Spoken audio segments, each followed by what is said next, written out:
Jésus leur raconta une autre parabole. Le royaume des cieux est comme une graine de moutarde qu'on prend et qu'on sème dans un champ, dans son champ. C'est la plus petite de toutes les graines, mais quand elle a poussé, c'est la plus grande de toutes les plantes du jardin. Elle devient un arbre de sorte que les oiseaux viennent faire leur nid dans ses branches. Amen. C'est plutôt court comme lecture par rapport à d'habitude. J'ai lu donc dans l'évangile de Matthieu au chapitre 13, les versets 31 et 32. Donc on est dans une série sur les paraboles du royaume, dans ce chapitre 13 de l'évangile de Matthieu.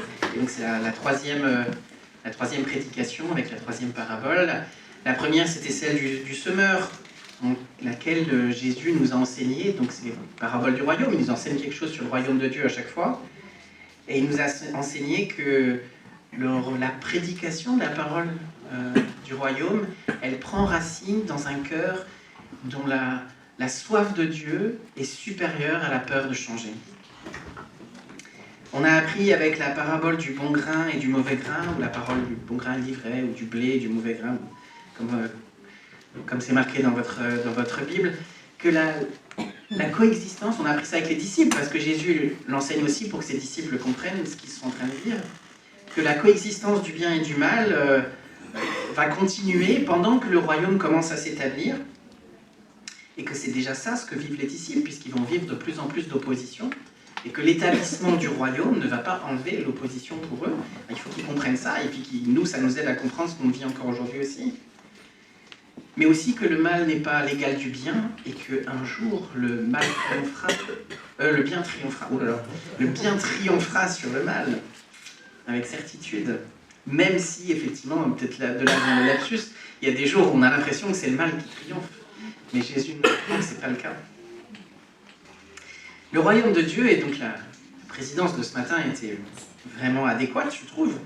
La présence de Dieu, le royaume de Dieu, c'est le lieu où Dieu règne. En vrai, Dieu règne sur le monde entier, mais et encore, malgré le mal aujourd'hui, Dieu a toujours le règne. Mais son royaume, c'est le lieu où il a établi son autorité. Et quand je dis que le royaume de Dieu est entré en moi, quand Jésus dit que le royaume de Dieu entre en nous, quand nous recevons la parole, ce que Jésus est en train de dire, c'est pas là va s'accomplir la volonté de Dieu tout le temps, puisque je le sais bien, comme Paul le dit en Romains 7, j'ai la volonté de faire le bien, mais la capacité de le faire n'est pas en moi. Mais j'ai donné à Dieu autorité sur ma vie. Et cette autorité-là, il l'a prise. Et elle est là pour toujours.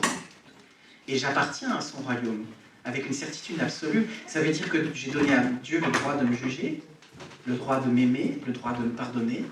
C'est le droit que je lui ai donné sur ma vie. Et ce droit-là, il ne va pas le laisser tomber.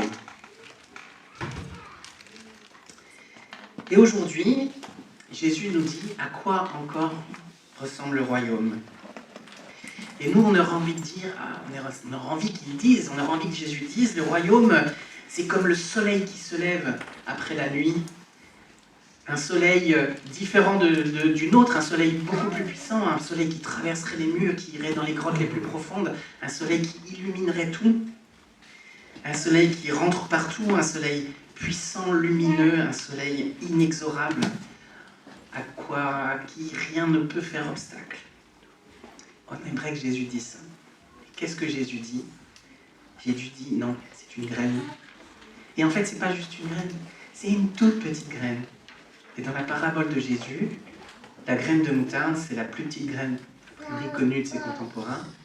Et il dit, le royaume des cieux, il est comme la plus petite graine que nous connaissons. Il est aussi petit que ça. Cette parabole, elle nous parle de comment le royaume de Dieu se développe en fait.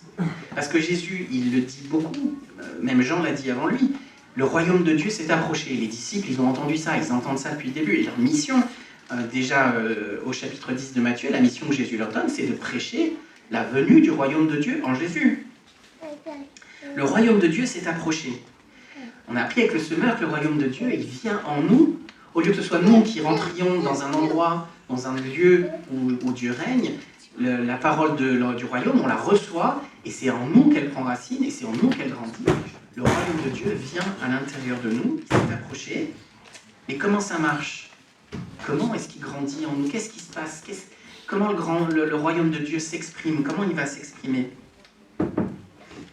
Et Jésus nous dit, contrairement à ce que vous voudriez, c'est pas comme le soleil qui vient et qui est rapide d'un coup. Ça sera le cas un jour, on y reviendra. Mais pour l'instant, c'est pas comme ça. Il n'y a rien d'impressionnant. C'est une petite graine qui ne paye pas de mine. Pensez à la banalité de la naissance de Jésus.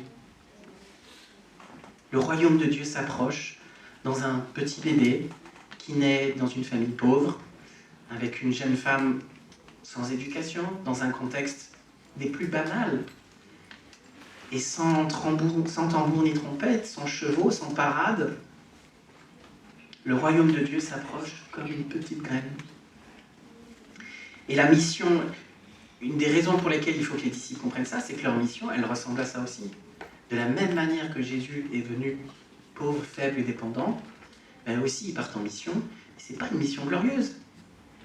Ils vont pas tuer les gens qui sont pas d'accord avec eux, ils vont pas convaincre tout le monde va pas croire en leurs paroles, il y a des gens qui vont refuser. Jésus lui-même, dans son propre pays, de là où il vient, là aussi, on a refusé d'entendre, peu de gens ont cru à l'endroit, quand Jésus a prêché, là où il est né. C'est pas une mission avec des véhicules, des caravanes, des grands écrans et tout ça. C'est une mission qui se balade à 3,5 km/h, qui va de ville en ville avec de la poussière sur ses pieds et qui parle aux gens normalement. Il faut bien imaginer que Jésus, sa voix, c'était la voix d'un être humain. Même s'il y a des gens qui ont vu, dans ceux qui ont croisé son regard, il y a des gens qui ont vu quelque chose de spécial. D'apparence, même Ésaïe nous dit qu'il n'était pas particulièrement beau. Le royaume de Dieu, c'est quelque chose qu'on peut refuser, c'est quelque chose de tout petit. Est-ce que ça va changer quelque chose? Est-ce que vraiment le roi peut venir en étant sous la forme d'un tout petit bébé et que ça ait un quelconque impact? Jésus prépare ses disciples. Il prépare ses disciples à l'opposition qui sont déjà en train de vivre mais qui va grandir. Il prépare aussi ses disciples à la mort et à sa mort à lui, Jésus. Parce que Jésus, le roi, celui qui vient installer le royaume de Dieu, il va aller mourir à la croix. Imaginez la réaction de Pierre, vous la connaissez, elle est dans la Bible. Non, Seigneur, ça ne va pas t'arriver à toi. C'est pas possible. Imaginez, les disciples, ils ont tout quitté pour suivre ce roi qui va installer le royaume de Dieu. Petit à petit, ils comprennent que c'est un royaume de justice, un royaume de paix, un royaume d'amour. Il faut qu'ils se détachent de leur idée d'un royaume politique. Mais malgré tout, quand la mort de Jésus va arriver, ça va être compliqué pour eux de comprendre que dans cette faiblesse-là sera la plus grande victoire. Et il faut l'apprendre. Jésus le dit, si le grain de blé ne tombe en terre et ne meurt, eh bien, il ne va pas pousser et porter du fruit. Il faudra que Jésus meure. Mais chez nous aussi, il y a des choses qui doivent mourir. Ça ne vous aura pas échappé que la vie chrétienne, c'est pas... Quand on se convertit, les anges chantent et dansent au ciel, certainement. Et nos frères et sœurs aussi. Et quand on se fait baptiser, tout le monde applaudit, tout le monde est content et on est tous heureux, c'est vrai. Mais les arbres ne battent pas des mains. Le monde ne s'arrête pas de tourner. Vous ne recevez pas un appel du président de la République pour vous dire félicitations pour votre baptême. C'est pas très glorieux. Paul le dit, il n'y a pas beaucoup de gens glorieux dans l'Église. Il n'y a pas beaucoup de gens qui ont des hautes positions sociales, qui gagnent beaucoup d'argent et qu'on écoute. Il n'y en a pas beaucoup. Il y en a quelques-uns, mais il y en a très peu. L'Église, c'est pas quelque chose de glorieux. Et il faut qu'on fasse avec.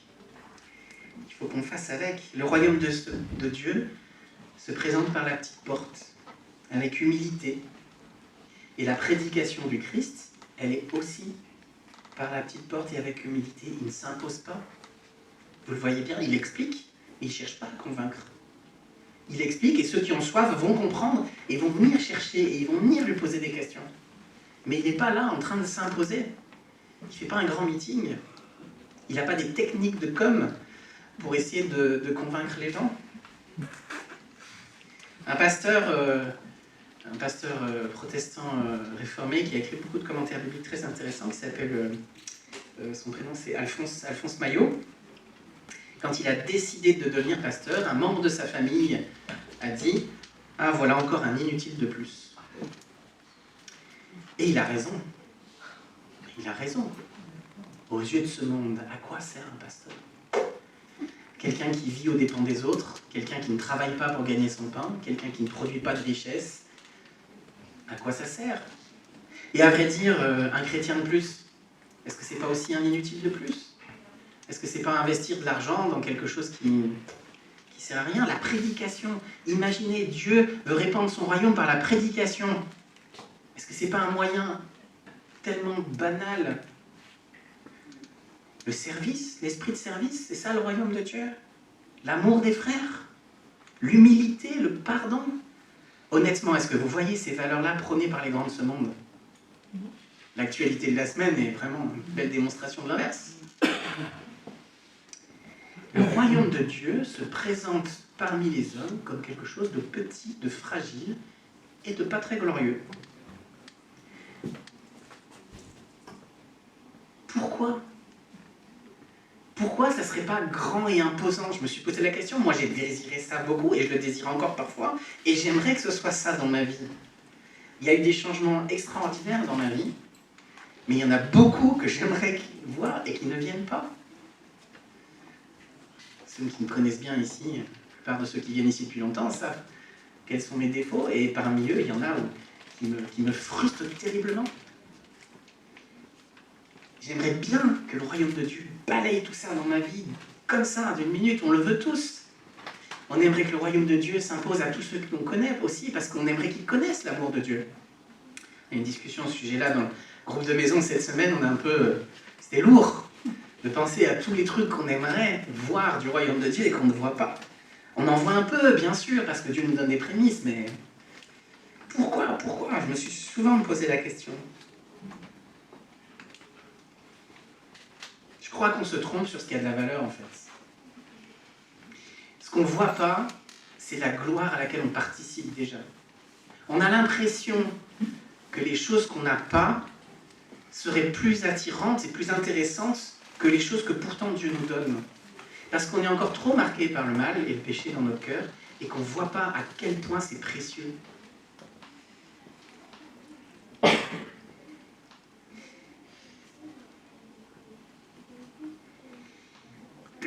Je pensais ce matin, pendant qu'on était en train de chanter,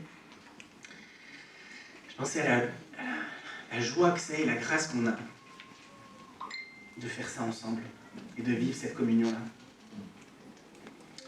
Je connais beaucoup d'entre vous, et il y a des choses que je sais sur certains d'entre vous que d'autres ne savent pas. Je connais vos vies, je connais pour beaucoup des difficultés, des choses que vous traversez, les belles choses, des choses moins bien. Mais on est là une fois par semaine ensemble.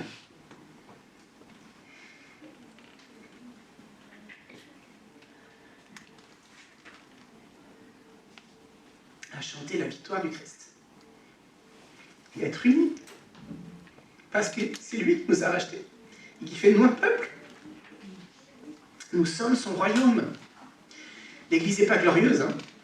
Mais purée, qu'est-ce que c'est beau. Qu'est-ce que ça fait du bien. Amen. Je crois qu'on se trompe en fait. On ne sait pas ce qui a de la valeur. Nous aussi, on aimerait l'argent, le pouvoir, la gloire. En vrai, ça nous parle. En vrai, ça nous parle. Mais on ne se rend pas compte, on ne se rend pas suffisamment compte que le Seigneur ouvre les yeux de notre cœur, qu'on puisse voir ce qui a vraiment de la valeur à ses yeux, la richesse de tout ce qu'il nous a donné. Les disciples, comme nous n'avons rien à prouver. On n'a pas besoin de mettre des grandes pancartes, de faire de la pub à la télé, de faire des... Excusez-moi, je sais qu'il y en a qui aiment ça, mais on n'a pas besoin de faire des marches pour Jésus. On n'en a pas besoin. On a besoin de la vie de l'Esprit en nous. On a besoin de faire grandir en nous cette capacité du pardon, du service, de tout ce qui est dans l'Évangile. C'est de ça dont on a besoin. De cette communion entre frères et sœurs, des gens tellement différents. Nous sommes tellement différents. Il y a, je sais pas, il y a au moins 15 nationalités, alors qu'on n'est qu'une quarantaine. on a des statuts sociaux tellement différents, des vies tellement différentes, et pourtant on est là ensemble, unis d'un seul cœur, par le royaume de Dieu. C'est pour ça que le royaume de Dieu, c'est la bonne nouvelle, parce qu'il apporte une richesse qui est bien au-delà de tout ce qu'on peut imaginer et qu'on ne voit pas, qu'on ne comprend pas. Et je pense que c'est pour ça que Jésus dit une chose fausse dans cette parabole. C'est très volontaire. Aucune graine de moutarde ne devient un arbre. Aucune graine de moutarde ne devient un arbre. Ça n'existe pas. Dans toutes les paraboles, Jésus utilise un élément qui va choquer les personnes qui sont en face de lui pour leur montrer quelque chose. Et s'il prend la graine de moutarde parce que c'est la plus petite et qu'il dit qu'ensuite elle devient le plus grand des arbres, c'est pour nous expliquer quelque chose qu'on ne peut pas comprendre. Tous les agriculteurs et tous ceux qui aiment planter des graines sur la terre disent « mais non, c'est pas possible ». De la même manière, tous ceux qui entendent les paroles de Jésus ne peuvent pas comprendre, tant que Jésus ne l'a pas enseigné, tant que nous ne l'avons pas reçu dans nos cœurs, nous ne pouvons pas comprendre à quel point tout ce qui est fragile là devant nous, tout ce qui est de la fragilité, de la petitesse du royaume de Dieu, combien ça va devenir grand. De la même manière que ça nous semble irréaliste de penser que la graine de moutarde deviendra un arbre, et nous n'avons jamais vu ça, personne n'a jamais vu ça. Et bien de la même manière, si Jésus ne nous le révèle pas, on ne peut pas comprendre que le royaume de Dieu, qui commence par un petit bébé qui naît dans la poussière, va devenir quelque chose d'immense, quelque chose de plus grand que tout ce qu'on n'a jamais vu.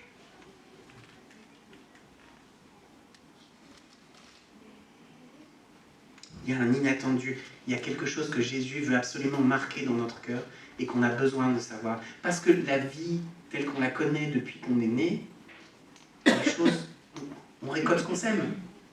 Jésus le dit dans un autre contexte, mais nous, on apprend de manière très pragmatique. Et on n'arrive pas à comprendre, on peut pas... On a tellement pratiqué ça et vécu ça.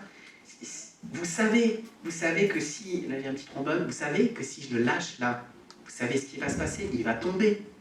Parce que c'est l'expérience de notre vie depuis qu'on est tout petit et qu'on jette notre cuillère quand on est assis sur notre petite chaise de bébé et que les parents la ramassent inlassablement.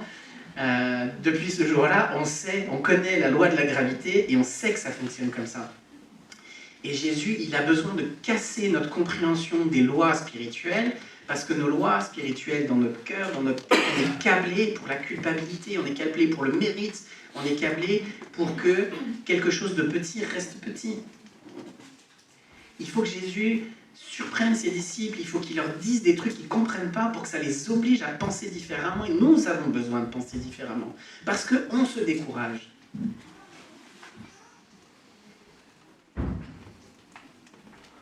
On aimerait tellement que le royaume de Dieu, ce soit la gloire, tout le temps. L'absence du péché en moi, que j'arrête de faire du mal aux autres, que tous ceux que j'aime, ils puissent croire aussi, etc., etc. On aimerait tellement que ce soit ça, et on est déçus. Mais ce qui nous reste, et ce qui devrait nous rester, et ce à quoi Jésus nous invite, c'est la foi et la confiance. Il ne nous reste que ça. Il faut abandonner.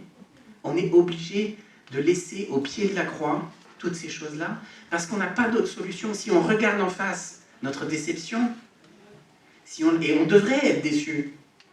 Paul, il dit, « Misérable que je suis, qui me délivrera de ce corps de mort ?» Mais grâce soit rendue à Jésus-Christ. Il ne donne pas la réponse, vous voyez bien. La seule réponse qu'il donne, c'est la foi et la dépendance à Dieu, c'est déposer au pied de la croix toutes mes insuffisances, tous mes doutes, tous mes manquements, tous ces trucs-là. Je les dépose au pied de la croix et je suis dans la foi. Il ne me reste que ça. Et c'est ça notre richesse. C'est une richesse incroyable de pouvoir voir ce que les autres ne voient pas. Et de pouvoir en témoigner d'une manière ou d'une autre, juste en étant nous-mêmes. Rien dans notre monde ne nous a préparé à ça. Jésus, en Luc 17, il dit, on lui pose la question sur le royaume de Dieu, il dit, mais comment on va voir qu'il arrive? Et Jésus dit, mais vous ne pourrez pas dire, il est là ou il est là parce qu'il y a ci ou parce qu'il y a ça. En fait, il est déjà là et vous ne le voyez pas. Il est déjà là et vous ne le voyez pas, vous n'avez pas les yeux pour voir vraiment. Il faudra compter sur lui. Comment c'est possible qu'une église qui a été persécutée pendant 3 siècles, devienne majoritaire. Comment c'est possible un truc pareil? Comment c'est possible que l'Église ait influencé la société au point de largement diminuer le mal? Quand on lit l'Ancien Testament, on se rend bien compte du genre de société que c'est et du besoin qu'il y a de loi de dire finalement œil pour œil, dent pour dent à cette époque-là, c'est vraiment limiter le mal. Aujourd'hui, grâce et un peu malgré l'Église, quand même, on vit dans un monde où le mal a très largement diminué. C'est une bénédiction. Il y a des endroits dans le monde où ce n'est pas le cas. Bien sûr, l'Église n'a pas été glorieuse. Bien sûr, l'Église a fait des horreurs innommables. Et nous sommes nous-mêmes encore capables aujourd'hui, très régulièrement, de choses qui n'honorent pas Dieu. Et tous les héros de la foi dans la Bible, il n'y en a pas un seul qui y échappe. Que ce soit Élie avec son orgueil, que ce soit David avec la guerre ou avec les femmes, que ce soit Moïse ou Élie, n'importe qui, tous, à un moment ou à un autre, ils ont montré qu'ils étaient toujours des êtres humains, avec ce péché en eux. L'apôtre Jean, tous. Il n'y en a pas un seul. Et bien de la même manière, l'Église, elle a apporté du bien dans le monde, mais elle est loin d'être glorieuse. Mais un jour, le royaume de Dieu grandit, sans qu'on le remarque, et petit à petit, devient un arbre. Un arbre suffisamment grand pour que tous les oiseaux du ciel viennent se mettre dedans et le protègent, et qu'ils soient protégés. C'est ça le royaume de Dieu. C'est tout petit, ça ne paye pas de mine, ça ne se voit pas. C'est presque rien. Mais petit à petit, incidemment, les racines elles poussent, elles s'infiltrent, l'arbre grandit. Et sans qu'on ait rien remarqué, un jour, les oiseaux du ciel viennent nicher dedans et s'y abriter. L'Église est un témoignage du royaume de Dieu, mais elle n'est pas le royaume de Dieu, on le sait bien. Elle n'est pas le royaume de Dieu au sens où tous ceux qui participent en feraient partie, avec certitude, on n'en sait rien. Moi, je crois, je l'ai déjà dit plein de fois, je crois bien sûr que chacun d'entre vous y est, mais en fait, j'en sais rien. J'y crois pour moi très fort, mais... vraiment, je le crois pour vous, mais en fait, j'en sais rien. L'Église, elle est loin d'être parfaite, mais elle est la meilleure représentation du royaume de Dieu sur terre. Mais c'est pas encore ça.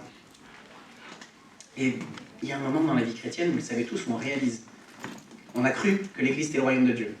Mais à un moment, on réalise. On se fait du mal, des trucs compliqués, ça marche pas comme on voudrait, c'est pas toujours glorieux. Et d'un coup, on réalise qu'effectivement, il n'y a pas une corrélation exacte entre le royaume de Dieu et l'Église, c'est pas encore ça. Le royaume de Dieu, on l'attend encore. Comment une Église telle que la nôtre pourrait initier ou même participer à un réveil autour d'elle? On n'y croit pas une seconde. Mais je crois que par la simplicité de notre piété, de notre dévotion à Jésus, de notre relation avec lui, de faire grandir dans nos relations le royaume, je crois que Dieu bénit ça. Et le jour où Dieu, lui, il veut que ça se répande, c'est lui qui le fera. Nous, on ne peut pas le produire. Mais nous, notre rôle, il est bien plus de travailler à l'amour, au pardon, à faire grandir l'esprit dans nos cœurs. Il est bien plus là que n'importe quoi d'autre. Parce que c'est de ça que naît le vrai amour qu'on peut partager autour de nous et qui fera que, comme Jésus n'impose rien aux autres, mais ne fait que proposer et les gens qui ont soif, ils viennent, eh bien c'est ça qui peut se passer. C'est la seule chose qui peut se passer. Demain ou dans un siècle, on sera bien surpris de voir que d'un coup le royaume de Dieu se répand d'un coup et qu'il y a plein de gens qui viennent. Il y a des moments comme ça dans les pays les plus difficiles. Aujourd'hui, avec cette parabole, Jésus nous encourage à la persévérance et à la confiance en lui, la vraie confiance, celle où on abandonne tout à ses pieds. Parce qu'un jour, malgré l'opposition apparente, malgré la faiblesse apparente de l'Église, un jour, oui, le royaume des cieux sera comme le soleil qui brille de partout et jusqu'au plus profond de mon cœur. Amen. Amen.